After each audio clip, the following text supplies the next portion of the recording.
Hi friends, ഇന്ന് പുതിയൊരു കോഡുമായിട്ടാണ് ഞാൻ നിങ്ങളുടെ മുന്നിൽ വന്നിരിക്കുന്നത്.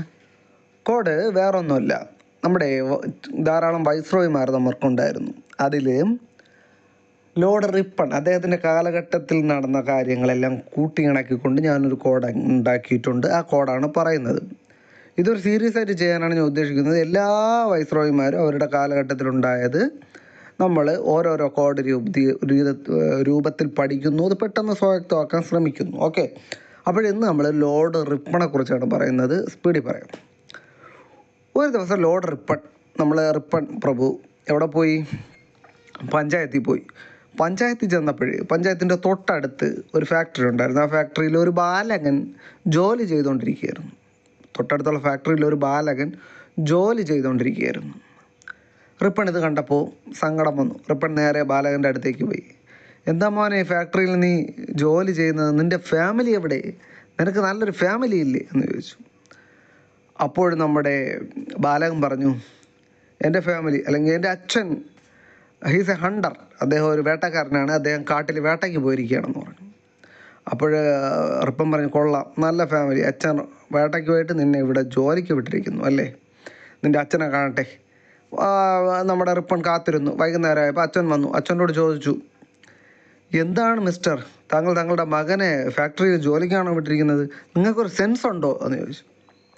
അപ്പോൾ സ്പോട്ടിൽ അച്ഛൻ റിപ്ലൈ ചെയ്തു, ഇല്ല, സെൻസ്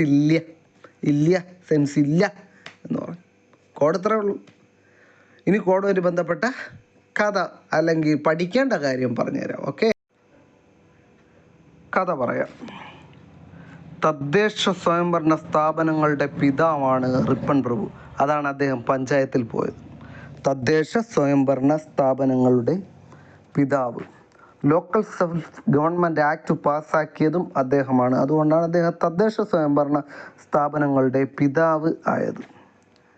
അദ്ദേഹം അവിടെ ചെന്നപ്പോൾ ഒരു ബാലകൻ ആണ് അവിടെ ജോലി. ബാലവേലയ്ക്ക് നിയന്ത്രണം ഏർപ്പെടുത്തിയ നിയമം ഫാക്ടറി ആക്ട്, അതാണ് ഫാക്ടറിയിൽ ഒരു ബാലകൻ ജോലി ചെയ്തുകൊണ്ടിരിക്കുന്നു. ബാലവേലയ്ക്ക് നിയന്ത്രണം ഏർപ്പെടുത്തിയ നിയമം ഫാക്ടറി ആക്ട് 1881 പാസ്സാക്കിയതും റിപ്പൺ പ്രഭുവാണ്. ചോദിച്ചു, നിനക്കൊരു ഫാമിലി ഇല്ലേ എന്ന്. ഇന്ത്യയിൽ ആദ്യ ഫാമിൻ കോഡിന് രൂപം നൽകിയ വൈസ്രോയിയും റിപ്പൺ പ്രഭുവാണ്. ഇന്ത്യയിലെ ആദ്യ ഫാമിൻ കോഡിന് രൂപം നൽകിയ വൈസ്രോയിയും റിപ്പൺ പ്രഭുവാണ്.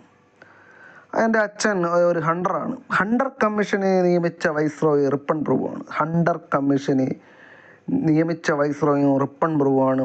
അത് ഹണ്ടർ എന്ന് വെച്ചാൽ സർ വില്യം ഹണ്ടറാണ്. വിദ്യാഭ്യാസ കമ്മീഷനാണ് സർ വില്യം ഹണ്ടർ. 1882 വിദ്യാഭ്യാസ കമ്മീഷനായ ഹണ്ടർ കമ്മീഷന് നിയമിച്ച റിപ്പൺ പ്രഭുവാണ്. അത് വില്യം ഹണ്ടറാണ് അതിൽ അധ്യക്ഷനായിരുന്നത്. അത് കഴിഞ്ഞെന്താ, ഈ ഹണ്ടറെ കണ്ടു, അതായത് അച്ഛനെ കണ്ടു. അച്ഛനോട് ചോദിച്ചു, താങ്കൾക്കൊരു സെൻസ് ഉണ്ടോ? ഇന്ത്യയിലെ ആദ്യ ഔദ്യോഗിക സെൻസസ്, ദശവത്സര സെൻസസ്, 10 വർഷത്തിൽ ഒരിക്കൽ നടക്കുന്ന ഔദ്യോഗിക സെൻസസ് നടപ്പാക്കിയ വൈസ്രോയി റിപ്പൺ പ്രഭുവാണ്. ഔദ്യോഗിക സെൻസസ് ആണ്. ആദ്യ സെൻസസ് എന്ന് ചോദിച്ചാൽ മയോ പ്രഭുവാണ്.